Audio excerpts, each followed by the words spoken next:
Praise the Lord. ஓசியா 12ஆம் அதிகாரம் 5ஆம் வசனம். கர்த்தராகிய அவர் சேனைகளின் தேவன் யெகோவா என்பது அவருடைய நாம சங்கீர்த்தனம் என்று வாசிக்கிறோம். ஆம் பிரியமானவர்களே, நம்முடைய தேவன் சகலத்தையும் உருவாக்கினவராக, சிருஷ்டித்தவராக, அவரை துதிக்கும்படியாக நம்மை படைத்திருக்கிறார்.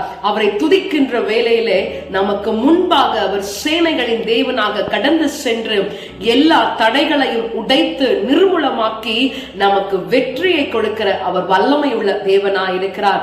இந்த நாளிலும் யெகோவா தேவனை ஆராதிக்க நம்மை விட்டுக் கொடுப்போமா? Praise the Lord. யெகோவா ஈரே, எல்லாமே பார்த்து கொள்வே,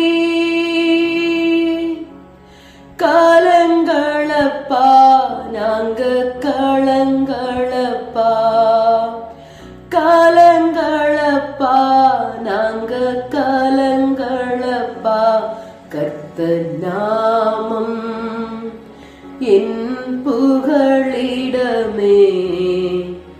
தோடு துதித்திடுவே. ஆமாண்டவரே, யெகோவா ஈராக எல்லாவற்றையும் பார்த்துக் கொள்ளுகிற தேவனாக எங்களுக்கு முன்பாக நீ கடந்து சென்று எங்களுக்கு வெற்றியை நீர் கொடுக்கிறபடினாலே உமக்கு நாங்கள் நன்றி செலுத்துகிறோம்.